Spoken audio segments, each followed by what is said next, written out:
ಈ lithium ion ಬ್ಯಾಟ್ರಿಗೂ lithium iron phosphate ಬ್ಯಾಟ್ರಿಗೂ ವ್ಯತ್ಯಾಸ ಇದೆ. ಏನಪ್ಪ ಅಂದರೆ ಬೆಲ್ಟ್ಗೆ ನಿಮಗೆ ಒಳ್ಳೆ ವ್ಯಾರಂಟಿನ ಕೊಟ್ಟಿದ್ದಾರೆ, ಸೆಗ್ಮೆಂಟಲ್ಲಿ ಯಾರೂ ಕೊಟ್ಟಿಲ್ಲ ಆ ಥರದ್ದು. ಟಾಪ್ ಸ್ಪೀಡ್ 71 ಕಿಲೋಮೀಟರ್ ಅಂತ ಹೇಳಿದಾರಲ್ಲ, ಈಗ ಟಾಪ್ ಸ್ಪೀಡ್ನ ಚೆಕ್ ಮಾಡೋಣ. ರೈಡ್ ಬಿ ಅಲ್ಲಿ ಇದನ್ನು ಅಚೀವ್ ಮಾಡ್ಬೋದು. ಹಾಗಂತ ಈ ಗಾಡೀಲಿ ಏನು ನೆಗೆಟಿವ್ಸೇ ಇಲ್ವಾ, ಬರೀ ಪಾಸಿಟಿವ್ಸೇನಾ ಅಂತ ನೀವು ಕೇಳೋದಾದರೆ, ಒಂದು ಒಳ್ಳೆ ರಿಲಯಬಲ್ EV ಗಾಡಿ ಲಾಂಚ್ ಆದರೆ ಅದನ್ನು ತೊಗೊಳೋದಕ್ಕೆ ಜನ ವೆಯ್ಟ್ ಮಾಡ್ತಾನೆ ಇರ್ತಾರೆ. ಅಂತ ವೆಯ್ಟ್ ಮಾಡಿ ತೊಗೊಳ್ಳೋಂಥ ಗಾಡಿ ಇದೇನೆ ಸುಜುಕಿಯವರ ನಮ್ಮ ದೇಶದ ಮೊದಲ EV ಸ್ಕೂಟರ್ E-Axis. ಸೊ ಈ ಗಾಡಿನ ನಾನು ಇವತ್ತು ರಿವ್ಯೂ ಮಾಡ್ತಾ ಇದ್ದೀನಿ.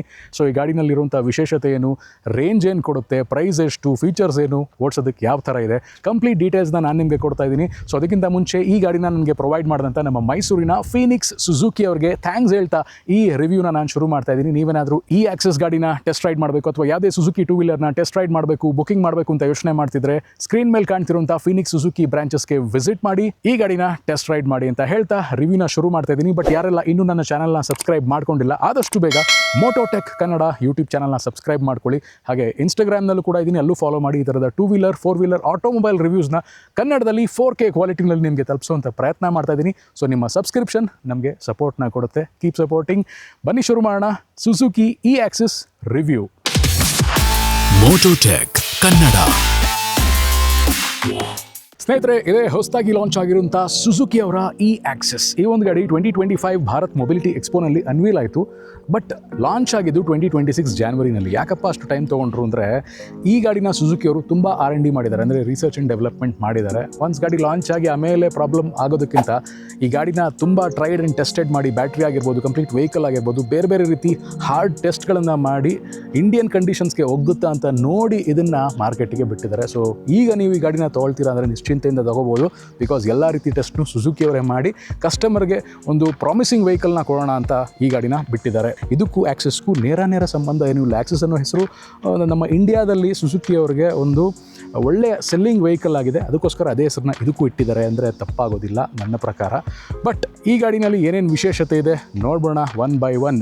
Starting from the head lamp. ನೋಡಿ, ನೀವು ನೋಡ್ತಾ ಇದ್ದೀರಾ LED ಹೆಡ್ ಲ್ಯಾಂಪ್ಸ್ನ ಕೊಟ್ಟಿದ್ದಾರೆ. ಆ್ಯಂಡ್ ಇಲ್ಲಿ ತಿಲಕ ಇಟ್ಟಿರೋ ಥರ LED DRLಸ್ನ ಕೊಟ್ಟಿದ್ದಾರೆ. ಕಂಪ್ಲೀಟ್ LED ಸೆಟಪ್ ಬರುತ್ತೆ. LED ಟರ್ನ್ ಇಂಡಿಕೇಟರ್ಸ್ ಆಗಿರ್ಬೋದು, DRL ಆಗಿರ್ಬೋದು, LED head lamps, complete all LED ಸೆಟಪ್ನ ಕೊಟ್ಟಿದ್ದಾರೆ. ಆ್ಯಂಡ್ ಇನ್ನು 12 ಇಂಚ್ ವೀಲ್ನ ಕೊಟ್ಟಿದ್ದಾರೆ. ಮೇಲ್ಗಡೆ ನಿಮಗೆ 2 ಟೆಲಿಸ್ಕೋಪಿಕ್ ಫೋಕ್ಸ್ನ ಆ್ಯಡ್ ಮಾಡಿದ್ದಾರೆ. ಫ್ರಂಟಲ್ಲಿ ಡಿಸ್ಕ್ ಬ್ರೇಕ್ ಬರ್ತಾ ಇದೆ. 90/90 ಸೆಕ್ಷನ್ ಟೈರ್ನ ಆಫರ್ ಮಾಡಿದ್ದಾರೆ. ಹಿಂದ್ಗಡೆ ನಿಮಗೆ 12 ಇಂಚ್ ಟೈರ್ಸ್ನ ಕೊಟ್ಟಿದ್ದಾರೆ. ಬಟ್ 100/80 ಟೈರ್ನ ಆಫರ್ ಮಾಡಿದ್ದಾರೆ. ಹಿಂದ್ಗಡೆ ಸ್ವಲ್ಪ ದೊಡ್ಡ ಟೈರ್ನ ಕೊಟ್ಟಿದ್ದಾರೆ ವಿತ್ ಲೆಸ್ ರೋಲಿಂಗ್ ರೆಸಿಸ್ಟೆನ್ಸ್ ಇರುವಂಥ ಟೈರು. ಇದರಿಂದ ನಿಮಗೆ ರೋಡ್ ನಾಯ್ಸು ಇನ್ನೂ ಸ್ವಲ್ಪ ಕಮ್ಮಿ ಆಗುತ್ತೆ. ಆ್ಯಂಡ್ ಈ ಫ್ರಂಟ್ ಡಿಸೈನ್ನ ನೀವು ನೋಡ್ತಿದ್ದಾಗ ತುಂಬ ಅಗ್ರೆಸಿವ್ ಥರ ಅಲ್ಲ, ತುಂಬ ಸ್ಲೀಕ್ ಆಗಿ ಫ್ಯಾಮಿಲಿ ವೆಹಿಕಲ್ ಅಂತ ಅನ್ನಿಸ್ಕೊಳ್ಳೋ ಥರನೇ ಇದೆ. ಆ್ಯಂಡ್ ಇದರಲ್ಲಿ ಕೊಟ್ಟಿರುವಂಥ ಬ್ಯಾಟ್ರಿ ಪ್ಯಾಕ್ ಬಗ್ಗೆ ನಾನು ಹೇಳಲೇಬೇಕು. 3.07 kWh ಬ್ಯಾಟ್ರಿನ ಕೊಟ್ಟಿದ್ದಾರೆ. ಬೇರೆ ಗಾಡಿಗಳಲ್ಲಿ ಅಂದರೆ ಬೇರೆ EVಗಳಲ್ಲಿ ನಿಮಗೆ ಲಿಥಿಯಂ ಅಯಾನ್ ಬ್ಯಾಟ್ರೀಸ್ನ ಕೊಡ್ತಾರೆ. ಬಟ್ ಇದರಲ್ಲಿ ನಿಮಗೆ ಲಿಥಿಯಂ ಐರನ್ ಫಾಸ್ಫೇಟ್ ಬ್ಯಾಟ್ರಿನ ಕೊಟ್ಟಿದ್ದಾರೆ. ಈ ಲಿಥಿಯಂ ಅಯಾನ್ ಬ್ಯಾಟ್ರಿಗೂ ಲಿಥಿಯಂ ಐರನ್ ಫಾಸ್ಫೇಟ್ ಬ್ಯಾಟ್ರಿಗೂ ವ್ಯತ್ಯಾಸ ಇದೆ. ಏನಪ್ಪ ಅಂದರೆ ಪ್ರತಿಯೊಂದು ಬ್ಯಾಟ್ರಿಗೂ ಕೂಡ ಪಾಸಿಟಿವ್ ನೆಗೆಟಿವ್ ಸೈಡ್ ಇರುತ್ತೆ. ಅಂದರೆ ಅದನ್ನು ಆ್ಯನೋಡ್ ಕ್ಯಾಥೋಡ್ ಅಂತ ಕರೀತಾರೆ. ಆ್ಯನೋಡ್ ಬಂದು ನೆಗೆಟಿವ್ ಸೈಡ್, ಕ್ಯಾಥೋಡ್ ಬಂದು ಪಾಸಿಟಿವ್ ಸೈಡ್.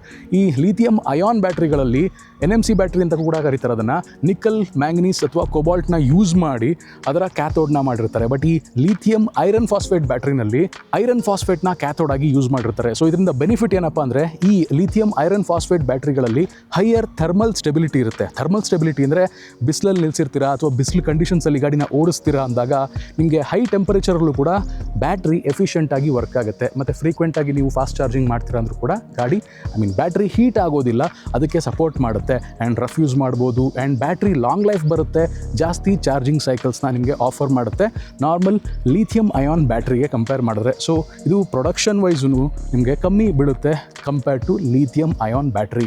ಬಟ್ ಈ ಗಾಡಿನಲ್ಲಿ ಇನ್ನೂ ಏನೇನಿದೆ ವಿಶೇಷತೆ ಚೆಕ್ಔಟ್ ಮಾಡೋಣ. ಸೈಡಿಂದ ನೋಡೋದಕ್ಕೆ ಗಾಡಿ ಈ ರೀತಿ ಕಾಣುತ್ತೆ. 160 mm ಗ್ರೌಂಡ್ ಕ್ಲಿಯರೆನ್ಸ್ನ ಆಫರ್ ಮಾಡಿದ್ದಾರೆ ಈ ಗಾಡಿನಲ್ಲಿ. ಬಟ್ ಅದು ಸಫಿಷಿಯೆಂಟಾ ಇಲ್ವಾ ನಿಮಗೆ ರೈಡ್ ರಿವ್ಯೂನಲ್ಲಿ ನಾನು ತಿಳಿಸ್ತೀನಿ. ಆ್ಯಂಡ್ ಇನ್ನು ಸೈಡಲ್ಲಿ ನೀವು ನೋಡ್ತಾ ಇದ್ದೀರಾ E-Axis ಬ್ಯಾಡ್ಜಿಂಗ್ನ ಕೊಟ್ಟಿದ್ದಾರೆ, ಚೆನ್ನಾಗಿ ಕಾಣ್ತಾ ಇದೆ ಅದು. ಅದರ ಕೆಳಗಡೆ ಅಲಾಯ್ ವೀಲ್ಸ್ ನೋಡ್ತಾ ಇದ್ದೀರಲ್ಲ ನೀವು, ವೀಲ್ಗೆ ಸ್ವಿಂಗ್ ಆರ್ಮ್ ಬಂದು ಒನ್ ಸೈಡೆಡ್ ಆಗಿದೆ. ಯೂಶಲಿ ಗಾಡಿಗೆ 2 ಸೈಡ್ ಸ್ವಿಂಗ್ ಆರ್ಮ್ ಬರುತ್ತೆ, ಇದರಲ್ಲಿ ಸಿಂಗಲ್ ಸೈಡ್ ಸ್ವಿಂಗ್ ಆರ್ಮ್ನ ಕೊಟ್ಟಿದ್ದಾರೆ. ಮೋಟರ್ ನೀವು ಇಲ್ಲಿ ನೋಡ್ತಿರ್ಬೋದು. ಇದು ನಿಮಗೆ ಹಬ್ ಮೋಟರ್ ಅಲ್ಲ, ಮಾಮೂಲಿ ಎಲೆಕ್ಟ್ರಿಕ್ ಮೋಟರು, ಬೆಲ್ಟ್ ಡ್ರಿವನ್ನು. ನಿಮಗೆ ಬೆಲ್ಟ್ ಆ ಕಡೆ ತೋರಿಸ್ತೀನಿ ಆಮೇಲೆ. ಇದು ಪವರ್ ಔಟ್ಪುಟ್ ಪ್ರೊಡ್ಯೂಸ್ ಮಾಡೋದು 4.1 kW ಪವರ್ ಔಟ್ಪುಟ್ನ ಪ್ರೊಡ್ಯೂಸ್ ಮಾಡುತ್ತೆ. ನಿಮಗೆ ಸ್ಕ್ರೀನ್ ಮೇಲೆ ಕಾಣ್ತಾ ಇದೆ ವಿತ್ 15 Nm ಟಾರ್ಕ್. ಇದರ ಒಟ್ಟು ತೂಕ 122 kg. ಇನ್ನು ಈ ಗಾಡಿಯ ರೇರ್ ವ್ಯೂ ಈ ರೀತಿ ಇದೆ. ಇಲ್ಲೂ ಕೂಡ ನಿಮಗೆ ಕಂಪ್ಲೀಟ್ LED ಸೆಟಪ್ನ ಕೊಟ್ಟಿದ್ದಾರೆ. LED ಟೈಲ್ ಲ್ಯಾಂಪ್ಸ್ನ ಆಫರ್ ಮಾಡಿದ್ದಾರೆ, LED ಟೈಲ್ ಇಂಡಿಕೇಟರ್ಸ್ ಕೊಟ್ಟಿದ್ದಾರೆ. ಕೆಳಗಡೆ ನಂಬರ್ ಪ್ಲೇಟ್ ಬ್ಯಾಡ್ಜಿಂಗ್ ಬರುತ್ತೆ. ಇನ್ನು ಈ ಕಡೆ ಸೈಡ್ ನಿಮಗೆ ಇರೋದು ಬೆಲ್ಟ್ ಡ್ರಿವನ್ ವೆಹಿಕಲ್ ಅಂತ ಆಗಲಿ ಹೇಳಿದ್ನಲ್ಲ, ಆ ಬೆಲ್ಟ್ಗೆ ಒಂದು ಕೇಸ್ನ ಕೊಟ್ಟಿದ್ದಾರೆ. ತುಂಬ ಚೆನ್ನಾಗಿ ಕವರ್ ಮಾಡಿದ್ದಾರೆ. ರೇರಲ್ಲಿ ಡ್ರಮ್ ಬ್ರೇಕ್ ಸಿಗ್ತಾ ಇದೆ ನಿಮಗೆ. ಬೆಲ್ಟ್ಗೆ ನಿಮಗೆ ಒಳ್ಳೆ ವ್ಯಾರಂಟಿನ ಕೊಟ್ಟಿದ್ದಾರೆ. ಸೆಗ್ಮೆಂಟಲ್ಲಿ ಯಾರೂ ಕೊಟ್ಟಿಲ್ಲ ಆ ಥರದ್ದು. 7 years ಆರ್ 70,000 ಕಿಲೋಮೀಟರ್ಸ್ ವ್ಯಾರಂಟಿ ಕೊಟ್ಟಿದ್ದಾರೆ. ಸೊ ನಿಶ್ಚಿಂತೆಯಿಂದ ನೀವು ಈ ಒಂದು ಗಾಡಿನ ಓಡಿಸ್ಬೋದು. ಆ್ಯಂಡ್ ಈ ಒಂದು ಬ್ಯಾಟ್ರಿ ಕೆಪಾಸಿಟಿ ಬಗ್ಗೆ ನಾನು ಹೇಳ್ತಿದ್ದಲ್ಲ 3.07 ಅಂತ, ಅದು ನಿಮಗೆ ಇಲ್ಲಿ ಪ್ಲೇಸ್ ಆಗಿರುತ್ತೆ ಫ್ರಂಟಲ್ಲಿ. ಸೊ ಸೆಂಟ್ರ್ ಪೋರ್ಷನಲ್ಲಿ ನಿಮಗೆ ಗಾಡಿ ಸೆಂಟರ್ ಆಫ್ ಗ್ರಾವಿಟಿನ ಇನ್ಕ್ರೀಸ್ ಮಾಡೋದಕ್ಕೆ ಅಂತ ಮಧ್ಯದಲ್ಲಿ ಪ್ಲೇಸ್ ಮಾಡಿದರೆ ಒಳ್ಳೆ ಸ್ಟೆಬಿಲಿಟಿನ ಆಫರ್ ಮಾಡುತ್ತೆ ಅದು. ಆ್ಯಂಡ್ ಈ ಗಾಡಿನಲ್ಲಿ ನಿಮಗೆ ಸೆಂಟರ್ ಸ್ಟ್ಯಾಂಡ್ ಬರ್ತಾ ಇದೆ ವಿತ್ ಸೈಡ್ ಸ್ಟ್ಯಾಂಡ್ ಸೆನ್ಸರ್. ಅಂದರೆ ಸೆನ್ಸರ್ ಇರುತ್ತೆ. ಸೈಡ್ ಸ್ಟ್ಯಾಂಡ್ನ ನೀವು ಎಂಗೇಜ್ ಮಾಡಿದಾಗ ಗಾಡಿ ಆಟೋಮ್ಯಾಟಿಕ್ಕಾಗಿ ಮೋಟರ್ ಆಫ್ ಆಗುತ್ತೆ. ಇನ್ನು ಇದರ ಬೂಟ್ ಯಾವ ರೀತಿ ಇದೆ, ಸೀಟ್ ಯಾವ ರೀತಿ ಇದೆ ಚೆಕ್ಔಟ್ ಮಾಡೋಣ. ಈ ಸೀಟ್ ಬಂದು ತುಂಬ ಅಗಲವಾಗಿದೆ. EV ವೆಹಿಕಲ್ಗಳಲ್ಲಿ ಸ್ವಲ್ಪ ಚಿಕ್ಕದಾಗಿರುವಂಥ ಸೀಟ್ನ ಕೊಡ್ತಾರೆ, ಬಟ್ ಇದರಲ್ಲಿ ತುಂಬ ಅಗಲವಾದ ಸೀಟ್ ಕೊಟ್ಟಿದ್ದಾರೆ. ನೋಡಿ ಇಲ್ಲಿ ಇಷ್ಟು ಅಗಲವಾಗಿದೆ ಹಿಂದೆ ಕೂತ್ಕೊಳ್ಳೋರಿಗೆ. ಹಾಗೆ ಮುಂದೆನೂ ಅಷ್ಟೇ ಇನ್ನೂ ಅಗಲವಾಗಿದೆ. ಒಳ್ಳೆ ಒಂದು ಸಪೋರ್ಟ್ನ ಕೊಟ್ಟಿದ್ದಾರೆ. ಆ್ಯಂಡ್ ಸೀಟ್ ಕುಷನಿಂಗ್ ತುಂಬ ಹಾರ್ಡು ಅಲ್ಲ, ತುಂಬ ಸಾಫ್ಟು ಅಲ್ಲ, ಫರ್ಮ್ ಆಗಿ ಚೆನ್ನಾಗಿ ಕೊಟ್ಟಿದ್ದಾರೆ. ಆ್ಯಂಡ್ ಇದರ ಸೀಟ್ ಓಪನ್ ಮಾಡೋಣ. ಅದಕ್ಕೆ ನೀವು ಮಲ್ಟಿ ಫಂಕ್ಷನ್ ಕೀನ ಯೂಸ್ ಮಾಡಬೇಕಾಗುತ್ತೆ. ಇದನ್ನು ಮಲ್ಟಿ ಫಂಕ್ಷನ್ ಕೀ ಅಂತ ಸುಜುಕಿ ಅವರು ಕರೀತಾರೆ, ಬಟ್ ಇದು ನಾಬ್ ಥರ ಇದೆ. ಸೊ ಈ ನಾಬ್ನ ನೀವು ಒಂದ್ಸಲ ಈ ಥರ ಪ್ರೆಸ್ ಮಾಡಿ ಟ್ವಿಸ್ಟ್ ಮಾಡಿದ್ರೆ ನಿಮ್ಮ under seat storage open up ಆಗುತ್ತೆ. ನೀವು ನೋಡ್ತಾ ಇದ್ದೀರಾ. ಇಲ್ಲಿ ನಿಮಗೆ ಒಂದು ಕ್ಯಾಚ್ ಇದೆ. ಏನಪ್ಪ ಅಂದರೆ ನಿಮ್ಮ ಅಂಡರ್ ಸೀಟು ನೀವು ಒನ್ಸ್ ಓಪನ್ ಮಾಡಿದ್ಮೇಲೆ ಅದು ಹೋಲ್ಡ್ ಆಗುತ್ತೆ. ಆ ಹೋಲ್ಡ್ ಫಂಕ್ಷನ್ನ ಇದರಲ್ಲಿ ಕೊಟ್ಟಿದ್ದಾರೆ. ನನ್ನ ಪ್ರಕಾರ ಎಲ್ಲ ಗಾಡಿಲೂ ಈ ಥರದ ಫಂಕ್ಷನ್ ಕೊಟ್ಟರೆ ತುಂಬ ಚೆನ್ನಾಗಿರುತ್ತೆ. ನೀವು ನೋಡ್ತಾ ಇದ್ದೀರಾ. ಈ ಹೋಲ್ಡ್ ಕೊಟ್ಟಿರೋದ್ರಿಂದ ನೀವು ಆರಾಮಾಗಿ ನಿಮ್ಮ ಲಗೇಜ್ನ ಐಟಮ್ಸ್ನ ನೀವು ತೊಗೋಬೋದು, ಇಡ್ಬೋದು. ಅದಕ್ಕೆ ಹೆಲ್ಪ್ಫುಲ್ ಆಗುತ್ತೆ. ಇನ್ನು ಈ ಬೂಟ್ ಬಗ್ಗೆ ಹೇಳೋದಾದರೆ 17 ಲೀಟರ್ಸ್ ಬೂಟ್ ಕೆಪಾಸಿಟಿನ ಕೊಟ್ಟಿದ್ದಾರೆ. ಈ 17 ಲೀಟರ್ ಬೂಟ್ ಕೆಪಾಸಿಟಿನಲ್ಲಿ ನೀವು ಏನೇನು ಇಡ್ಬೋದು, ಒಂದು ಹಾಫ್ ಫೇಸ್ ಹೆಲ್ಮೆಟ್ನ ಆರಾಮಾಗಿ ಇಡ್ಬೋದು. ಫುಲ್ ಫೇಸ್ ಹೆಲ್ಮೆಟ್ ಇಂಪಾಸಿಬಲ್ ಅಂತಲೇ ಹೇಳ್ಬೋದು. ಬೂಟ್ ಸ್ಪೇಸ್ ಸ್ವಲ್ಪ ಇನ್ನೂ ಇನ್ಕ್ರೀಸ್ ಮಾಡಿದರೆ ಚೆನ್ನಾಗಿರ್ತಿತ್ತು ಅಂತ ನನ್ನ ಅನಿಸಿಕೆ. ಬಿಕಾಸ್ ಇಲ್ಲಿ ನೀವು day to day items limited ಆಗಿ ಇಡ್ಬೋದು, ಬಟ್ ಸ್ವಲ್ಪ ಇನ್ನೂ ಬೂಟ್ ಸ್ಪೇಸ್ ಕೊಟ್ಟಿದ್ರೆ ಚೆನ್ನಾಗಿ ಇರ್ತಿತ್ತು. ಸೊ ಇದನ್ನು ಈಗ ಕ್ಲೋಸ್ ಮಾಡೋಣ. ಗಾಡಿಯ ಕಾನ್ಸೋಲ್ ಯಾವ ರೀತಿ ಇದೆ ಚೆಕ್ಔಟ್ ಮಾಡೋಣ. ಈ ಆಕ್ಸಿಸ್ ಕಾನ್ಸೋಲ್ ಯಾವ ರೀತಿ ಇದೆ ಚೆಕ್ಔಟ್ ಮಾಡೋಣ. ಅದಕ್ಕಿಂತ ಮುಂಚೆ ಇದರ ಕೀ ಫಾಬ್ ತೋರಿಸ್ಬಿಡ್ತೀನಿ. ಕೀ ಬರೋಲ್ಲ ನಿಮಗೆ, ಕೀ ಫಾಬ್ನ ಕೊಟ್ಟಿದ್ದಾರೆ. ಸೊ ಇದರಲ್ಲಿ 2 ಆಪ್ಷನ್ನ ನೀವು ನೋಡ್ಬೋದು. ಒಂದು ಲಾಕ್ ಅನ್ಲಾಕ್, ಎರಡು ಇದೇ ಬಟನಲ್ಲಿ ಆಗುತ್ತೆ ನಿಮಗೆ. ಇನ್ನೊಂದು ಇದು ವೆಹಿಕಲ್ನ ಅಲರ್ಟ್ ಮಾಡುತ್ತೆ. ಐ ಮೀನ್ ಪಾರ್ಕಿಂಗ್ ಮಾಡಿರ್ತೀರಾ, ವೆಹಿಕಲ್ನ ಫೈನ್ ಮಾಡಬೇಕು ಅಂದರೆ ಇದನ್ನು ಪ್ರೆಸ್ ಮಾಡಿದ್ರೆ ಗಾಡಿಯಲ್ಲಿದೆ ಲೊಕೇಟ್ ಆಗುತ್ತೆ ನಿಮಗೆ. ಸೊ ಈ ಒಂದು ಕೀ ಫಾಬ್ನ ನೀವು ಜೇಬಲ್ಲಿ ಇಟ್ಕೊಂಡ್ರೆ ಸಾಕು. ಗಾಡಿ ಹತ್ತು ಕೂತ್ಕೊಂಡಾಗ ಅಥವಾ ಗಾಡಿಗೆ ನೀವು ಸ್ವಲ್ಪ ಹತ್ತಿರದಲ್ಲಿದ್ದಾಗ ಮಾತ್ರ ನಿಮ್ಮ ಗಾಡಿ ವರ್ಕ್ ಆಗುತ್ತೆ. ಸ್ವಲ್ಪ ದೂರ ಹೋಗ್ತಿದ್ದಂಗೆ ಆಟೋಮೆಟಿಕ್ಕಾಗಿ ಲಾಕ್ ಆಗುತ್ತೆ. ಇನ್ನು ಎಲ್ಲ ಕೆಲಸ ಏನೇನು ಮಾಡ್ತೀರಾ ನೀವು, ಅಂದರೆ ಇಗ್ನಿಷನ್ ಆಗಿರ್ಬೋದು, ಆಗಲೇ ಹೇಳಿದ್ನಲ್ಲ ಸೀಟ್ ಓಪನ್ ಆಗಿರ್ಬೋದು, ನಿಮ್ಮ ಚಾರ್ಜಿಂಗ್ ಫ್ಲಾಪ್ ಓಪನ್ ಆಗಿರ್ಬೋದು, ಎಲ್ಲವೂ ಕೂಡ ಇದೇ ಮಲ್ಟಿ ಫಂಕ್ಷನ್ ಕೀನಲ್ಲೇ ನೀವು ಮಾಡ್ಕೋಬೇಕಾಗುತ್ತೆ. ಅದು ಇಲ್ಯುಮಿನೇಟೆಡ್ ಆಗಿದೆ. ಬಿಸಿಲಲ್ಲಿ ಎಷ್ಟು ಕಾಣ್ತಿದೆ ಗೊತ್ತಿಲ್ಲ. ಸೊ ಅದನ್ನು ಒಂದ್ಸಲ ಈ ಥರ ಪ್ರೆಸ್ ಮಾಡಿದ್ರೆ ಇಲ್ಯುಮಿನೇಟ್ ಆಗುತ್ತೆ. ನೀವು ಈ ಥರ ನಾಬ್ನ ಆನ್ ಕಡೆಗೆ ತಿರುಗಿಸಿದ್ರೆ ಸ್ವಿಚ್ ಆನ್ ಆಗುತ್ತೆ. 4.2 ಇಂಚ್ ಕಲರ್ TFT ಡಿಸ್ಪ್ಲೇನ ಆಫರ್ ಮಾಡಿದ್ದಾರೆ ಇದರಲ್ಲಿ. ನಾನು ಆಗಲೇ ಹೇಳಿದ್ನಲ್ಲ, ಆಕ್ಸಸಲ್ಲೂ ಕೂಡ ನೀವು ರೈಡ್ ಕನೆಕ್ಟ್ ಎಡಿಷನ್ನ ತೊಗೊಂಡ್ರೆ ಇದೇ ಥರದ ಸಿಮಿಲರ್ ಡಿಸ್ಪ್ಲೇನ ನೀವು ನೋಡ್ಬೋದು. ಇನ್ ಕೇಸ್ ನೀವು ಆ ರೈಡ್ ಕನೆಕ್ಟ್ ಎಡಿಷನ್ ರಿವ್ಯೂ ನೋಡಿಲ್ಲ ಅಂದರೆ ಮೇಲ್ಗಡೆ ಐ ಬಟನ್ ಕಾಣ್ತಿದೆಯಲ್ಲ, ಐ ಬಟನ್ ಕ್ಲಿಕ್ ಮಾಡಿ Suzuki Access ride connect review ಮಾಡಿದ್ದೀನಿ, ಆ ವಿಡಿಯೋನ ನೀವು ನೋಡ್ಬೋದು. ಸೊ ಇನ್ನು ಬ್ಯಾಕ್ ಟು ಈ ಆಕ್ಸಸ್. ಈ ಗಾಡಿನಲ್ಲಿ ನಿಮಗೆ ಆಗಲೇ ಹೇಳಿದ್ರೆ 4.2 ಇಂಚ್ ಕಲರ್ TFT ಡಿಸ್ಪ್ಲೇನ ಕೊಟ್ಟಿದ್ದಾರೆ ಅಂತ. ಆಬ್ವಿಯಸ್ಲಿ ನಿಮಗೆ ಸ್ಪೀಡ್ ಗೊತ್ತಾಗುತ್ತೆ, ಟೈಮ್ ಆಗಿರ್ಬೋದು. ಸೇಮ್ ನೀವು ಐಸ್ ಇಂಜಿನ್ನಲ್ಲಿ ಯಾವ ರೀತಿ ನಿಮ್ಮ ಫ್ಯೂಲ್ ಕೆಪಾಸಿಟಿ ಗೊತ್ತಾಗುತ್ತೆ ಅದೇ ಥರದ ಕೊಟ್ಟಿದ್ದಾರೆ, ಮಿಮಿಕ್ ಮಾಡೋ ಥರ. ಬಟ್ ಇದು ಆಲ್ರೆಡಿ ಹೇಳೋದಲ್ಲ, ಕಂಪ್ಲೀಟ್ ಪ್ಯೂರ್ ಎಲೆಕ್ಟ್ರಿಕ್ ಆಗಿರೋದ್ರಿಂದ ನಿಮ್ಮ ಚಾರ್ಜಿಂಗ್ ಸ್ಟೇಟಸ್ನ ನೀವು ಇಲ್ಲಿ ನೋಡ್ಕೋಬೇಕಾಗುತ್ತೆ. ಆ್ಯಂಡ್ ಕೆಳಗಡೆ ಟ್ರಿಪ್ ಮೀಟರ್ ಆಗಿರ್ಬೋದು, ರೈಡ್ ಮೋಡ್ಸ್ ಆಗಿರ್ಬೋದು ಎಲ್ಲ ಇಲ್ಲೇ ಡಿಸ್ಪ್ಲೇ ಆಗುತ್ತೆ. ಟಾಗಲ್ ಮಾಡ್ಕೊಳ್ಳೋದಕ್ಕೆ ಸೆಟ್ಟಿಂಗ್ಸ್ ಆಪ್ಷನ್ ಟಾಗಲ್ ಮಾಡ್ಕೊಳ್ಳೋಕ್ಕೆ ಇಲ್ಲಿ ಬಟನ್ಸ್ ಕೊಟ್ಟಿದ್ದಾರೆ. ಆ್ಯಂಡ್ ರೈಡ್ ಮೋಡ್ಸ್ ಬಗ್ಗೆ ಹೇಳಬೇಕು ಅಂದರೆ ಈ ಗಾಡಿನಲ್ಲಿ ಒಟ್ಟು 3 ರೈಡ್ ಮೋಡ್ಸ್ನ ಆಫರ್ ಮಾಡಿದ್ದಾರೆ. Eco mode, ride A, ride B ಅಂತ. ಅದನ್ನು ಯಾಕೆ ಆ ರೀತಿ ನೇಮ್ ಮಾಡಿದ್ರು ನಂಗೆ ನಿಜವಾಗ್ಲೂ ಗೊತ್ತಿಲ್ಲ. ಈಕೋ ಮೋಡ್ ಬಂದು ನೀವು ಸಿಟಿಲಿ ಯೂಸ್ ಮಾಡ್ತೀರಾ. ಆ್ಯಂಡ್ ರೈಡ್ ಎ, ಬಿ ಕಂಪ್ಲೀಟಾಗಿ ನೀವು ಈಕೋಯಿಂದ ರೈಡ್ ಎಗೆ ಹೋಗ್ಬೋದು, ಇಲ್ಲ ಈಕೋಯಿಂದ ರೈಡ್ ಬಿಗೆ ಹೋಗ್ಬೋದು. ಫಾರ್ ಎಕ್ಸಾಂಪಲ್ ತೋರಿಸ್ತೀನಿ ನೋಡಿ. ಈಗ ಒಂದು ಸಲ ಪ್ರೆಸ್ ಮಾಡಿದ್ರೆ ಈಕೋ ಆಗುತ್ತೆ, ಇಲ್ಲಿ ನೀವು ನೋಡ್ತಾ ಇದ್ದೀರಾ. ಇನ್ನೊಂದು ಸಲ ಪ್ರೆಸ್ ಮಾಡಿದ್ರೆ ಈಗ ರೈಡ್ ಬಿಗೆ ನಾನು ಸೆಟ್ ಮಾಡಿ ಇಟ್ಕೊಂಡಿದ್ದೀನಿ, ರೈಡ್ ಬಿ ಟಾಗಲ್ ಆಗುತ್ತೆ. ಅದನ್ನು ಒತ್ತಿ ಹಿಡ್ಕೊಂಡ್ರೆ ಮಾತ್ರ ನಿಮಗೆ ರೈಡ್ ಎ ನೋಡಿ, ನೀವು ನೋಡ್ತಾ ಇದ್ದೀರಾ, ರೈಡ್ ಎಗೆ ಅದು ಟರ್ನ್ ಆನ್ ಆಗುತ್ತೆ. ಅದೊಂಥರ ಡಿಫ್ರೆಂಟ್, ನೀವು ಗಾಡಿ ಓಡಿಸುವಾಗ ಯೂಸ್ ಟು ಆಗಬೇಕಾಗುತ್ತೆ. ಇನ್ನು ಕೊಟ್ಟಿರುವಂಥ ಬಟನ್ಸ್, ಸ್ವಿಚಸ್ ಬಗ್ಗೆ ಹೇಳಬೇಕು ಅಂದರೆ ಆಟೋಮ್ಯಾಟಿಕ್ಕಾಗಿ ನಿಮ್ಮ ಹಿಂದ್ಗಡೆ ಬ್ರೇಕ್ನ ಲಾಕ್ ಮಾಡುವಂಥ ಲೀವರ್ನ ಕೊಟ್ಟಿದ್ದಾರೆ, ತುಂಬಾ ಯೂಸ್ಫುಲ್ ಆಗುತ್ತೆ ಅಪ್ಪಲ್ಲಿ ಇದ್ದಾಗ.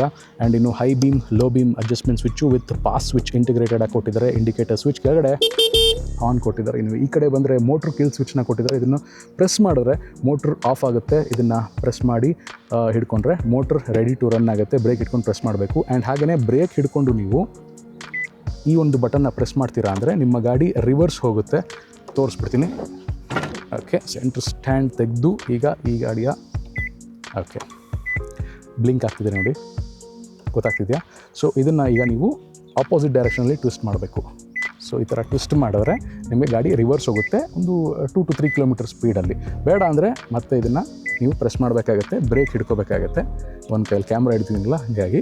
ಸೊ ಈಗ vehicle ready to run, forward backward ಎರಡು ಕಡೆ ನೀವು ಓಡಿಸ್ಬೋದು. ಆ್ಯಂಡ್ ಅದರ ಕೆಳಗಡೆ ಕೊಟ್ಟಿರುವಂಥ ಬಟನ್ ಬಂದು ಹಜಾರ್ಡ್ ಲ್ಯಾಂಪ್ ಸ್ವಿಚ್ಚು, ಅದನ್ನು ಎಂಗೇಜ್ ಮಾಡಿದ್ರೆ 4 indicators at a time on ಆಗುತ್ತೆ. ಇನ್ನು ಅದರ ಕೆಳಗಡೆ ನಿಮ್ಮ ರೈಡ್ ಮೋಡ್ಸ್ನ ಟಾಗಲ್ ಮಾಡ್ಕೊಳ್ಳೋಂಥ ಸ್ವಿಚ್ನ ಕೊಟ್ಟಿದ್ದಾರೆ.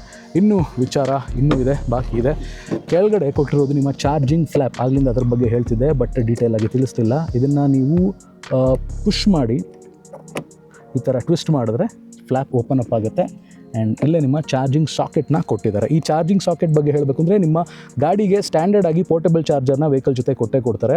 ಅದ್ರ ಜೊತೆಗೇ ನಿಮಗೆ ನೀವು ಸ್ಕ್ರೀನ್ ಮೇಲೆ ನೋಡ್ತಾ ಇದ್ದೀರಾ, ಈ ಗಾಡಿನ ನೀವು ಫಾಸ್ಟ್ ಚಾರ್ಜಿಂಗ್ ಕೂಡ ಮಾಡ್ಕೋಬೋದು. ಮನೆಯಲ್ಲೂ ಚಾರ್ಜ್ ಮಾಡ್ಕೋಬೋದು, ಫಾಸ್ಟ್ ಚಾರ್ಜಿಂಗ್ ಗ್ರಿಡ್ಡಲ್ಲೂ ಚಾರ್ಜ್ ಮಾಡ್ಕೋಬೋದು. ಎರಡು ಥರ ಈ ಥರ ಚಾರ್ಜಿಂಗ್ ಆಪ್ಷನ್ಸ್ನ ಕೊಟ್ಟಿದ್ದಾರೆ. ಫ್ಲ್ಯಾಪ್ನ ಬೇಡ ಅಂದರೆ ಈ ಥರ ಕ್ಲೋಸ್ ಮಾಡ್ಬೋದು. ಹಾಗೆ ಯುಟಿಲಿಟಿಗೆ ಹುಕ್ಸ್ನ ಕೊಟ್ಟಿದ್ದಾರೆ. ನೀವು ಡೇ ಟು ಡೇ ತರಕಾರಿ ಆಗಿರ್ಬೋದು, ಹಾಲು ಮೊಸರು ತರಕ್ಕೆ ಯೂಸ್ ಮಾಡ್ಕೊಳ್ತೀರಲ್ಲ, ಅದೆಲ್ಲ ನಿಮ್ಮ ಲಗೇಜ್ನ ಇಟ್ಕೊಳ್ಳೋದಕ್ಕೆ, ಕವರ್ಸ್ನ ಸ್ಟ್ಯಾಕ್ ಮಾಡೋದಕ್ಕೆ ಯುಟಿಲಿಟಿ ಹುಕ್ನ ಕೊಟ್ಟಿದ್ದಾರೆ. ಆ್ಯಂಡ್ ಹಾಗೆಯೇ ಕೆಳಗಡೆ ನೀವು ನೋಡ್ಬೋದು USB ಪೋರ್ಟ್ನ ಕೊಟ್ಟಿದ್ದಾರೆ. ನಿಮ್ಮ ಫೋನ್ಸ್ನ ಚಾರ್ಜ್ ಮಾಡ್ಕೊಳ್ಳೋದಕ್ಕೆ USB-A ಪೋರ್ಟ್ ಬರ್ತಾ ಇದೆ. ಪಕ್ಕದಲ್ಲೇ ನಿಮಗೆ ನಿಮ್ಮ ಫೋನ್ನಾಗಿರ್ಬೋದು, ಸಣ್ಣ ಪುಟ್ಟ ಐಟಮ್ಸ್, ವಾಲೆಟ್ ಆಗಿರ್ಬೋದು, ಅದನ್ನು ಇಟ್ಕೊಳ್ಳೋದಕ್ಕೆ ಒಂದು ಸಣ್ಣ ಸ್ಟೋರೇಜ್ ಸ್ಲಾಟ್ನ ಕೊಟ್ಟಿದ್ದಾರೆ. ಇನ್ನು ಲೆಗ್ ರೂಮ್ ಬಗ್ಗೆ ಮಾತಾಡ್ತೀನಿ ಅಂದರೆ ಡೀಸೆಂಟ್ ಅಮೌಂಟ್ ಆಫ್ ಲೆಗ್ ರೂಮ್ನ ಕೊಟ್ಟಿದ್ದಾರೆ. ನೀವು ಕಾಲನ್ನ ಈ ರೀತಿ ಬೇಕಾದರೂ ಇಟ್ಕೊಂಡು ಗಾಡಿನ ಓಡಿಸ್ಬೋದು, ಇಲ್ಲ ಗಾಡಿ ಓಡಿಸುವಾಗ ಈ ರೀತಿ ಬೇಕಾದರೂ ಇಟ್ಕೋಬೋದು.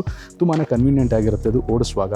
ಸೊ ನಿಮ್ಮ ಮಿನಿಮಲ್ ಲಗೇಜ್ನ ಇಟ್ಕೊಳ್ಳೋದಕ್ಕೆ ಜಾಗ ಸಫಿಷಿಯೆಂಟಾಗಿ ಕೊಟ್ಟಿದ್ದಾರೆ ಅಂತಲೇ ಹೇಳ್ಬೋದು. ಸೊ ಓವರಾಲ್ ಈ ಗಾಡಿಯ build quality, fit and finish ನನಗೆ ಬಹಳ ಇಷ್ಟ ಆಯಿತು. ನೀವೇನು ಪ್ರೈಸ್ ಕೊಡ್ತಾ ಇದ್ದೀರ ಅದಕ್ಕೆ ಒಳ್ಳೆ ಕ್ವಾಲಿಟಿ ವೆಹಿಕಲ್ ನಿಮಗೆ ಸಿಗ್ತಾ ಇದೆ. ಸೊ ಗೈಸ್, ಇನ್ನು ಈ ಗಾಡಿ ಓಡಿಸೋದಕ್ಕೆ ಯಾವ ರೀತಿ ಇದೆ ಅಂದರೆ, ಫಸ್ಟ್ ಆಫ್ ಆಲ್ ಗಾಡಿನ ಸ್ಟಾರ್ಟ್ ಮಾಡಿ ನಾನು ಇಕೋ ಮೋಡಲ್ಲಿ ರೈಡ್ ಮಾಡ್ತಾ ಇದ್ದೀನಿ. ಒಟ್ಟು 3 ರೈಡ್ ಮೋಡ್ಸ್ನ ಕೊಟ್ಟಿದ್ದಾರೆ ಈ ಗಾಡಿನಲ್ಲಿ. Eco, ride A, ride B ಅಂತ. ಇಕೋ ಬಂದು ನೀವು ಜಾಸ್ತಿ ಯೂಸ್ ಮಾಡೋಕ್ಕೆ ಇಷ್ಟಪಡ್ತೀರಾ ಸಿಟಿ ರೈಡಿಂಗಲ್ಲಿ, ಬಿಕಾಸ್ ಮ್ಯಾಕ್ಸಿಮಮ್ ರೇಂಜ್ ಆಫರ್ ಮಾಡೋದು ಈ ಒಂದು ಇಕೋ ಮೋಡಲ್ಲೇ. ಇನ್ನು ರೈಡ್ ಎ, ರೈಡ್ ಬಿ ಬಗ್ಗೆ ಹೇಳಬೇಕು ಅಂದರೆ, ರೈಡ್ ಎನಲ್ಲಿ ನಿಮಗೆ ಸ್ಟ್ರಾಂಗ್ ರೀಜನ್ರೇಷನ್ ಇರುತ್ತೆ. ರೈಡ್ ಬಿನಲ್ಲಿ ನಿಮಗೆ ಅದನ್ನು ಸ್ಪೋರ್ಟ್ ಮೋಡ್ ಅಂತ ಅನ್ಕೋಬೋದು ನೀವು. ಯಾವುದೇ ರೀಜನ್ರೇಷನ್ ಇರಲ್ಲ. ಗಾಡಿಯ ಕಂಪ್ಲೀಟ್ ಪವರ್ ಏನಿದೆ 4.1 ಕಿಲೋವ್ಯಾಟ್ ಪವರ್ ಏನಿದೆ ಮತ್ತು 15 Nm ಟಾರ್ಕ್ ಏನಿದೆ ಅದನ್ನು ಕಂಪ್ಲೀಟ್ ನಿಮಗೆ ಆಫರ್ ಮಾಡುತ್ತೆ ರೈಡ್ ಬಿನಲ್ಲಿ. ಬಟ್ ನನಗೆ ಒಂದು ವಿಚಾರ ಇಷ್ಟ ಆಗಿದೆ ಏನಪ್ಪ ಅಂದರೆ, ಸಿಂಕ್ರನೈಸ್ಡ್ ಆಕ್ಸಿಲರೇಷನ್ ಇದರಲ್ಲಿರುವಂಥ ಟೆಕ್ನಾಲಜಿ. ಕೆಲವೊಂದಷ್ಟು EVಗಳಲ್ಲಿ ನೀವು ಆಕ್ಸಿಲರೇಟರ್ ಥ್ರಾಟಲ್ನ ಟ್ವಿಸ್ಟ್ ಮಾಡಿದ ತಕ್ಷಣ ಲೈಟಾಗಿ ಜರ್ಕ್ ಫೀಲ್ ಆಗುತ್ತೆ. ಯಾಕೆಂದರೆ ಮೋಟರು ಸಡನ್ನಾಗಿ ಟಾರ್ಕ್ನ ನಿಮ್ಮ ವೀಲ್ಸಿಗೆ ಕಳಿಸುತ್ತಲ್ಲ. ಸೊ ಹಾಗಾಗಿ ಲೈಟಾಗಿ ನಿಮಗೆ ಟಾರ್ಕ್ ಪುಷ್ ಸಿಗೋದ್ರಿಂದ ಸ್ವಲ್ಪ ಜರ್ಕ್ ಅನಿಸುತ್ತೆ. ಬಟ್ ಇದರಲ್ಲಿ ಆ ಥರ ಪ್ರಾಬ್ಲಮ್ ಇಲ್ಲ. ನೀವು ಎಷ್ಟು ಥ್ರಾಟಲ್ನ ಟ್ವಿಸ್ಟ್ ಮಾಡ್ತೀರಾ ಅಷ್ಟೇ ಪವರ್ನ ಕರೆಕ್ಟಾಗಿ ನಿಮ್ಮ ವೀಲ್ಸ್ಗೆ ಇದು ಕಳಿಸುತ್ತೆ. ಟಾಪ್ ಸ್ಪೀಡ್ 71 ಕಿಲೋಮೀಟರ್ ಅಂತ ಹೇಳಿದಾರಲ್ಲ. ಈಗ ಟಾಪ್ ಸ್ಪೀಡ್ನ ಚೆಕ್ ಮಾಡೋಣ. ರೈಡ್ ಬಿಯಲ್ಲಿ ಇದನ್ನು ಅಚೀವ್ ಮಾಡ್ಬೋದು. ಸೊ ಇದರ ಟಾಪ್ ಸ್ಪೀಡ್ 71 ಅಂತ ಕಂಪ್ನಿಯವ್ರು ಹೇಳಿದ್ದಾರೆ. ನಾನೇ ಈಗ 76 ಅಥವಾ ಹೋಗ್ತಾ ಇದ್ದೀನಿ. 76ರಲ್ಲಿ ಹೋಗ್ತಾ ಇದ್ದೀನಿ. ಬಟ್ ಕ್ಲೇಮ್ ಟಾಪ್ ಸ್ಪೀಡ್ 71 ಇದೆ. ರೈಡ್ ಕ್ವಾಲಿಟಿ ಬಗ್ಗೆ ಹೇಳಬೇಕು ಅಂದರೆ ಕಂಫರ್ಟೇಬಲ್ ಆಗಿದೆ. ಗಾಡಿ ಯಾವುದೇ ರೀತಿಯಾದಂಥ ವೈಬ್ರೇಷನ್ಸ್ನ ಕೊಡ್ತಾ ಇಲ್ಲ ನನಗೆ. ಯಾವುದೇ ರ್ಯಾಟ್ಲಿಂಗ್ ನಾಯ್ಸ್ ಆಗಿರ್ಬೋದು, ಪ್ಯಾನಲ್ ನಾಯ್ಸು ಅಥವಾ ಹ್ಯಾಂಡಲ್ ವೈಬ್ರೇಷನ್ಸ್ ಆಗಿರ್ಬೋದು, ಆ ಥರದ್ದೇನು ನನಗೆ ಖಂಡಿತ ಕೇಳಿಸ್ತಾ ಇಲ್ಲ, ಫೀಲ್ ಆಗ್ತಾ ಇಲ್ಲ. ಸ್ಮೂತಾಗಿದೆ ರೈಡು. ಇನ್ನು ಓವರ್ಟೇಕ್ಸು, ಆಕ್ಸಲರೇಷನ್ನು ನಿಮಗೆ ತುಂಬ ರ್ಯಾಪಿಡಾಗಿ ಸಿಗುತ್ತೆ ಅಂತ ಹೇಳ್ತಾ ಇಲ್ಲ. ಟಾರ್ಕ್ ಔಟ್ಪುಟ್ಟು ಲೀನಿಯರ್ ಆಗಿದೆ, ಬಟ್ ಎಫಿಷಿಯೆಂಟಾಗಿ ರಿಲಯಬಲ್ ಆಗಿದೆ. ಓವರ್ಟೇಕ್ ಮಾಡ್ಬೋದು ಕಾನ್ಫಿಡೆಂಟಾಗಿ ನೀವು ಈ ರೈಡ್ ಬಿ ಮೋಡಲ್ ಎಸ್ಪೆಷಲಿ ನಾನು ಹೇಳ್ತಾ ಇರೋದು. ನೋಡಿ, ಮಾಡ್ಬೋದು ಇನ್ಸ್ಟೆಂಟಾಗಿ. ನೀವು ಕೆಲವೊಂದಷ್ಟು ಹೈ ಎಂಡ್ EV ಗಾಡಿಗಳಲ್ಲಿ ಎಕ್ಸ್ಪೆಕ್ಟ್ ಮಾಡ್ತಿರಲ್ಲ, ಆ ಥರ ಎಕ್ಸ್ಪೆಕ್ಟ್ ಮಾಡೋಕ್ಕೆ ಹೋಗ್ಬೇಡಿ. ಸ್ಕೂಟರ್ಗೆ ಯಾವ ರೀತಿ ಕೊಡಬೇಕೋ ಪವರ್ ಔಟ್ಪುಟ್ನ ಅದೇ ಥರ ಕರೆಕ್ಟಾಗಿ ಟ್ಯೂನ್ ಮಾಡಿ ಕೊಟ್ಟಿದ್ದಾರೆ.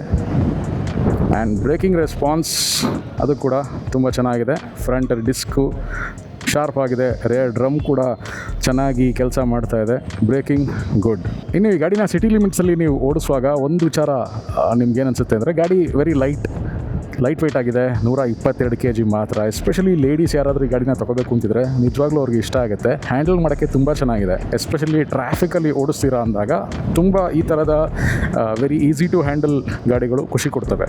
ನಾನು ಇದುವರೆಗೂ ಸುಮಾರು EV ಗಾಡಿಗಳನ್ನು ಟೆಸ್ಟ್ ರೈಡ್ ಮಾಡಿದ್ದೀನಿ. ಅದರಲ್ಲಿ ಹ್ಯಾಂಡ್ಸ್ ಡೌನ್ ಈ ಗಾಡಿ ಸ್ಮೂತೆಸ್ಟ್ ಅಂತಲೇ ಹೇಳಬೇಕು. ಇದರಷ್ಟು ಸ್ಮೂತಾಗಿ ಮೋಟರ್ ರೆಸ್ಪಾನ್ಸು ನಾನು ಬೇರೆ ಯಾವುದೇ EVನಲ್ಲಿ ನೋಡಿಲ್ಲ. ಸಖತ್ ಸ್ಮೂತ್ ಆಗಿದೆ. Belt driven vehicle. ಆ ಬೆಲ್ಟ್ ನಾಯ್ಸ್ ಆಗಿರ್ಬೋದು, ಮೋಟ್ರ್ ನಾಯ್ಸ್ ಆಗಿರ್ಬೋದು, ಏನು ನನಗೆ ಅಷ್ಟು ಫೀಲ್ ಆಗ್ತಾಯಿಲ್ಲ. ಇನ್ನು ಈ ಗಾಡಿ ಸಸ್ಪೆನ್ಷನ್ ಕ್ವಾಲಿಟಿ ಬಗ್ಗೆ ಹೇಳೋದಾದರೆ ಫರ್ಮ್ ಆಗಿದೆ, ತುಂಬ ಸಾಫ್ಟ್ ಆಗಿಲ್ಲ, ತುಂಬ ಹಾರ್ಡ್ ಆಗಿಲ್ಲ, ಮೀಡಿಯಮ್ ಆಗಿ ಫರ್ಮ್ ಆಗಿದೆ. ಇನ್ನೊಂದು ನನಗೆ ಈ ಗಾಡೀಲಿ ವಿಯರ್ಡ್ ಅಂತ ಅನ್ಸಿದೇನಪ್ಪ ಅಂದರೆ ರೈಡ್ ಮೋಡ್ಸ್ನ ಟಾಗಲ್ ಮಾಡೋದ್ರಲ್ಲಿ. ಈಗ ರೈಟ್ ನೋಡಿ ನಾನು ಈಕೋ ಮೋಡಲ್ಲಿ ಓಡಿಸ್ತಾ ಇದ್ದೀನಿ. ಈಗ ನಾನು ಮೋಡ್ ಸ್ವಿಚ್ನ ಒಂದ್ಸಲಿ ಒತ್ತೀನಿ, ರೈಡ್ ಎಗೆ ಇದು ಶಿಫ್ಟ್ ಆಯಿತು. ಇದರಲ್ಲಿ ರೈಡ್ ಎ, ರೈಡ್ ಬಿ ಅದಕ್ಕೆ ಶಿಫ್ಟ್ ಆಗಬೇಕು ಈಕೋ ಆದಮೇಲೆ. ಈಗ ರೈಡ್ ಎನಲ್ಲಿ ನಾನು ಹೋಗ್ತಾ ಇದ್ದೀನಿ, ಸ್ಟ್ರಾಂಗ್ ರೀಜನ್ರೇಷನ್ ಇದೆ, ಅಂದರೆ ಆಕ್ಸಿಲರೇಟರ್ನ ಬಿಟ್ಟಾಗ ಸ್ವಲ್ಪ ಹಿಡಿಯುತ್ತೆ, ಅದು ರೀಜನ್ ಆಗುತ್ತೆ. ಬಟ್ ಈಗ ರೈಡ್ ಬಿಗೆ ಹೋಗಬೇಕು ಅಂದರೆ ಇನ್ನೊಂದ್ಸಲಿ ಟಾಗಲ್ ಮಾಡೋದು ಆಗಬೇಕಲ್ವಾ. ನೋಡಿ ಮತ್ತೆ ಈಕೋಗೆ ಹೋಗ್ತಾ ಇದೆ ಅದು. ಇದು ಯಾಕೆ ಅಂತ ಗೊತ್ತಿಲ್ಲ, ಬಟ್ ನೀವು ಈಗ ನೋಡಿ ಈಕೋ ರೈಡೆ, ಈಕೋ ರೈಡೆ ಎರಡೇ ಟಾಗಲ್ ಆಗ್ತಿದೆ. ರೈಡ್ ಬಿಗೆ ಹೇಗಪ್ಪ ಹೋಗೋದು? ಗಾಡಿನ ಈ ರೀತಿ ನಿಲ್ಲಿಸಿ ನೋಡಿ ಒತ್ತಿ ಹಿಡ್ಕೊಂಡ್ರೆ ರೈಡ್ ಬಿಗೆ ಈಗ ಟಾಗಲ್ ಆಗ್ತಿದೆ. ಸೊ ರೈಡ್ ಬಿಗೆ ಹೋಗಬೇಕಾದ್ರೆ ಅಥವಾ ರೈಡ್ ಬಿಯಿಂದ ರೈಡ್ ಎಗೆ ಹೋಗಬೇಕಾದ್ರೆ ನಾನು ಗಾಡಿನೇ ನಿಲ್ಲಿಸ್ಬೇಕಾ? ಇದೊಂದು ಅರ್ಥ ಆಗಿಲ್ಲ ಈ ಥರ ಯಾಕೆ ಕೊಟ್ಟರು ಅಂತ. ಈ ಒಂದು ವಿಚಾರನ ಸುಜುಕಿಯವರು ಸ್ವಲ್ಪ ಅಡ್ರೆಸ್ ಮಾಡಬೇಕಾಗುತ್ತೆ. ಅಂದರೆ ರನ್ನಿಂಗಲ್ಲೇ ನಮಗೆ eco, ride A, ride B ಕೊಟ್ಟರೆ ಚೆನ್ನಾಗಿರುತ್ತೆ. ಈ ಗಾಡಿ ಪ್ರೈಸ್ ಬಗ್ಗೆ ಹೇಳ್ಬಿಡ್ತೀನಿ. ಇದರ ಎಕ್ಸ್ ಶೋರೂಮ್ ಪ್ರೈಸ್ 1,91,000. ನಿಮಗೆ ಅದು ಸ್ಕ್ರೀನ್ ಮೇಲೆ ಕಾಣ್ತಾ ಇದೆ. ತುಂಬ ಜನ ಇ ವಿ ವೆಹಿಕಲ್ಸ್ನ ತೊಗೋತಾರೆ, ಬಳಕೆ ಮತ್ತು ಬಾಳಿಕೆ ಎರಡರ ಬಗ್ಗೆನೂ ಯೋಚನೆ ಮಾಡ್ತಾರೆ. ಅಂದರೆ ನಮ್ಮ ಡೇ ಟು ಡೇ ಯೂಸೇಜ್ಗೆ, ಬಳಕೆಗೆ ಕರೆಕ್ಟಾಗಿರುತ್ತಾ, ಆ್ಯಂಡ್ ತಗೊಳ್ಳೋ ಗಾಡಿ ಇನ್ವೆಸ್ಟ್ ಮಾಡಿ ಅಷ್ಟು ದುಡ್ಡು ಕೊಟ್ಟು ತೊಗೋತೀವಿ. ಬೇರೆ ಇ ವಿ ವೆಹಿಕಲ್ ಕೆಲವೊಂದಷ್ಟು ಬ್ರ್ಯಾಂಡ್ಗಳು ನಮಗೆ ಅದರ ಹಣೆ ಬರ ಗೊತ್ತೇ ಇದೆ ಯಾವ ರೀತಿ ಇದೆ ಅಂತ.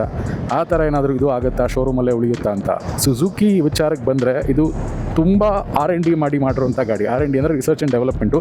ತುಂಬ ರೀತಿ ಟೆಸ್ಟ್ ಮಾಡಿದ್ದಾರೆ. ಇದರ ಬ್ಯಾಟ್ರಿ ಆಗಿರ್ಬೋದು, ಎಂಟೈರ್ ವೆಹಿಕಲ್ಲೇ ಆಗಿರ್ಬೋದು, ತುಂಬ ಟೆಸ್ಟನ್ನ ಮಾಡಿ ನಮ್ಮ ಇಂಡಿಯನ್ ರೋಡ್ ಕಂಡೀಷನ್ಸ್ಗೆ ಒಗ್ಗಿಕೊಳ್ಳೋ ಥರ ಇದನ್ನು ಡಿಸೈನ್ ಮಾಡಿರೋದು. ಮೋಟರ್ ಆಗಿರ್ಬೋದು, ಬ್ಯಾಟ್ರಿ ಆಗಿರ್ಬೋದು, ಕಂಪ್ಲೀಟ್ ಈ ವೆಹಿಕಲ್ಲೇ ತುಂಬ ರಿಲಯಬಲ್ ಆಗಿದೆ. ನೀವು ನಿಶ್ಚಿಂತೆಯಿಂದ ಈ ಗಾಡಿ ತೊಗೊಂಡು ವರ್ಷಾನುಗಟ್ಟಲೆ ಓಡಿಸ್ಬೋದು, ಅದಂತೂ ಗ್ಯಾರಂಟಿ ಸುಜುಕಿ ಕಡೆಯಿಂದ. ಹಾಗಂತ ಈ ಗಾಡೀಲಿ ಏನು ನೆಗೆಟಿವ್ಸೇ ಇಲ್ವಾ, ಬರೀ ಪಾಸಿಟಿವ್ಸೇನಾ ಅಂತ ನೀವು ಕೇಳೋದಾದರೆ, ನೆಗೆಟಿವ್ ಅನ್ನೋದಕ್ಕಿಂತ ಹೆಚ್ಚಾಗಿ ಅದನ್ನು ಇಂಪ್ರೂವ್ ಮಾಡ್ಕೋಬೋದು ಸುಜುಕಿಯವರು ಓವರ್ ದ ಟೈಮ್ ಅನ್ನೋದಾದರೆ, ಸುಜುಕಿಯವರು ಈ ಗಾಡಿನ ಬಿಟ್ಟಿರೋದು ಇಂಡಿಯಾದಲ್ಲಿ one of the best selling E V ಆಗಬೇಕು ಅನ್ನೋ ಇಂಟೆನ್ಷನಲ್ಲೇ. ಹೌದು, ಪ್ರತಿಯೊಬ್ಬರು ಹಾಗೆ ಗಾಡಿ ಬಿಡೋದು. ಇದು ನಿಮಗೆ ಟಾಪ್ 5 ಬೆಸ್ಟ್ ಸೆಲ್ಲಿಂಗ್ ಅಥವಾ ಟಾಪ್ 3 ಬೆಸ್ಟ್ ಸೆಲ್ಲಿಂಗ್ ಆಗಬೇಕು ಅಂದರೆ ಪ್ರೈಸ್ ತುಂಬ ಇಂಪಾರ್ಟೆಂಟ್ ಆಗುತ್ತೆ. ನೀವು ಇದನ್ನು ಕಾಂಪೀಟ್ ಮಾಡ್ತಿರೋಂಥ ಕಾಂಪಿಟೇಟರ್ಸ್ ಪ್ರೈಸ್ಗೂ ಇದಕ್ಕೂ ಆಗ ತಗೊಳ್ಳೋರು ಇದನ್ನು ಮ್ಯಾಚ್ ಮಾಡ್ತಾರೆ. ಯಾವಾಗ ಮ್ಯಾಚ್ ಮಾಡ್ತಾರೆ? ಇದು ಕೊಡುವಂಥ ರೇಂಜ್, ಕ್ಲೇಮ್ಡ್ ರೇಂಜ್ ಬಂದು 95 ಅಂತ ಹೇಳ್ತಾ ಇದ್ದಾರೆ. ನಿಮಗೊಂದು 85 ಅಂತಲೇ ಅಂದ್ಕೊಳ್ಳಿ. ರಿಯಲ್ ವರ್ಲ್ಡ್ ರೇಂಜ್ 85 ಕೊಟ್ಟರು ಮೋಸ ಇಲ್ಲ. ಆ ಒಂದು ಕ್ಲೇಮ್ಡ್ ರೇಂಜ್ಗೆ ನೀವು ಸ್ಪೆಂಡ್ ಮಾಡ್ತಿರೋಂಥ ಅಮೌಂಟು ಜಸ್ಟಿಫೈಯಬಲ್ಲ, ಅದನ್ನು ಸುಜುಕಿಯವರು ಯೋಚನೆ ಮಾಡಬೇಕು. ಜೊತೆಗೆ ನಿಮಗೆ ಗಾಡಿ ಬಗ್ಗೆ ಇದು ಕಂಪ್ಲೇಂಟ್ ಅಂತ ನನಗೆ ಏನು ಅನ್ನಿಸ್ತಾ ಇಲ್ಲ. ಬಟ್ ಈ ಥರದ ಆಸ್ಪೆಕ್ಟ್ಸ್, ಪ್ರೈಸ್ ಆಗಿರ್ಬೋದು, ರೇಂಜ್ ಆಗಿರ್ಬೋದು, ಇದು ಮೇಜರ್. ಗಾಡಿ ತೊಗೊಳ್ಳೋರು 4-6 ಗಾಡಿಗಳನ್ನು ಕಂಪೇರ್ ಮಾಡಿ ಈ ಗಾಡಿನ ತೊಗೊಳ್ಳೋದಕ್ಕೆ ಬರ್ತಾರೆ. ಸೊ ಸುಜುಕಿಯವರು ಈ ನಿಟ್ಟಿನಲ್ಲಿ ಸ್ವಲ್ಪ ಯೋಚನೆ ಮಾಡಬೇಕಾಗಿದೆ ಅಂತ ನನ್ನ ಅನಿಸಿಕೆ. ಇನ್ನು ಈ ಗಾಡಿ ಯಾರಿಗೆ ಬೆಸ್ಟ್ ಸೂಟೆಡ್ ಅಂತ ನಾನು ಹೇಳ್ಬಿಡ್ತೀನಿ. ಎಸ್ಪೆಷಲಿ ಹೌಸ್ ವೈಫ್, ಲೇಡೀಸಿಗಂದು ತುಂಬ ಇಷ್ಟ ಆಗುತ್ತೆ. ಹಾಗಂತ ಜೆಂಟ್ಸ್ ಓಡಿಸೋಕ್ಕಾಗಲ್ಲ ಅಂತೆಲ್ಲ, ಆರಾಮಾಗಿ ಓಡಿಸ್ಬೋದು. ಈ ಥರ ಇಂಟರ್ ಸಿಟಿ ಮಿನಿಮಲ್ ಯೂಸೇಜ್ ಯಾರು ಮಾಡ್ತಾರೆ ಅವ್ರಿಗೆ ಬೆಸ್ಟ್ ಗಾಡಿ ಇದು. ತುಂಬ ನಿಮಗೆ ಸ್ಕ್ರೀನ್ ಮೇಲೆ ಆ ಥರದ್ದೇನು ಟೆಕ್ಗಳು ತಲೆ ತಿನ್ನಲ್ಲ, ಆ್ಯಂಡ್ ಟೆಕ್ ಬಗ್ಗೆ ನೀವು ತಲೆ ಕೆಡಿಸ್ಕೊಳ್ಳೋ ಹಾಗಿಲ್ಲ. ಆರಾಮಾಗಿ ಸ್ಟಾರ್ಟ್ ಮಾಡ್ಕೊಂಡು, ಮೋಟ್ರ್ ಆನ್ ಮಾಡಿಕೊಂಡು ಓಡಿಸ್ತಾ ಇರ್ಬೋದು. ರಿಲಯಬಲ್ ಗಾಡಿ, ವರ್ಷಾನುಗಟ್ಟಲೆ ನಿಮಗೆ ಬಳಕೆ ಬರುವಂಥ ಗಾಡಿ, ಯಾಕೆಂದರೆ ಅಷ್ಟು ಟ್ರೈಡ್ ಆ್ಯಂಡ್ ಟೆಸ್ಟೆಡ್ ಮಾಡಿರುವಂಥ ವೆಹಿಕಲ್ ಇದು. ಸೊ ಹೀಗಾಗಿ ಸಾಕಷ್ಟು ಗುಡ್ ಆಸ್ಪೆಕ್ಟ್ಸ್ ಇದೆ. ಅದನ್ನು ಕನ್ಸಿಡರ್ ಮಾಡಿ ಈ ಗಾಡಿನ ನೀವು ತೊಗೋಬೋದು. ಯಾವುದಕ್ಕೂ ನೀವು ಒಂದ್ಸಲ ಈ ಗಾಡಿನ ಟೆಸ್ಟ್ ರೈಡ್ ಮಾಡಿ, ಆಮೇಲೆ ಯೋಚನೆ ಮಾಡಿ. ಸೊ ಈ ಗಾಡಿ ಬಗ್ಗೆ ಹಾನೆಸ್ಟಾಗಿ ಒಪಿನಿಯನ್ನ ಕೊಡುವಂಥ ಪ್ರಯತ್ನ ಮಾಡಿದ್ದೀನಿ. ಇದೇ ಸುಜುಕಿ E-Access ರಿವ್ಯೂ. ಈ ಗಾಡಿ ಬಗ್ಗೆ ನಿಮಗೆ ಅನ್ನಿಸ್ತು, ಏನು ಇಷ್ಟ ಆಯಿತು, ಏನು ಇಷ್ಟ ಆಗಿಲ್ಲ, ಅದನ್ನು ಕಮೆಂಟ್ಸಲ್ಲಿ ತಿಳಿಸೋದು ಮರಿಬೇಡಿ. ಆ್ಯಂಡ್ ನೆಕ್ಸ್ಟ್ ನಾನು ಯಾವ ಗಾಡಿ ರಿವ್ಯೂ ಮಾಡಬೇಕು ಅದನ್ನು ಕಮೆಂಟ್ಸಲ್ಲಿ ಹಾಕಿ. ಆ್ಯಂಡ್ ಈ ಗಾಡಿನ ನೀವು ಟೆಸ್ಟ್ ರೈಡ್ ಮಾಡಬೇಕು, ಬುಕಿಂಗ್ ಮಾಡಬೇಕು ಅಂತಿದ್ರೆ ಸ್ಕ್ರೀನ್ ಮೇಲೆ ಕಾಣ್ತಿರುವಂಥ ಫೀನಿಕ್ಸ್ ಸುಜುಕಿ ಬ್ರಾಂಚಸ್ನ ವಿಸಿಟ್ ಮಾಡಿ ಈ ಗಾಡಿನ ಟೆಸ್ಟ್ ರೈಡ್ ಮಾಡಿ. ಇದೇ ಥರ ಇನ್ನೊಂದು ರಿವ್ಯೂನಲ್ಲಿ ಮತ್ತೆ ಸಿಗ್ತೀನಿ. ಅಲ್ಲಿವರೆಗೂ ದಿಸ್ ಇಸ್ ಮೀ ಪುನೀತ್. ಸರ್ವೇ ಜನಾಃ ಸುಖಿನೋ ಭವಂತು. ಜೈ ಕನ್ನಡ, ಶುಭ ದಿನ. ಮೋಟೋಟೆಕ್ ಕನ್ನಡ.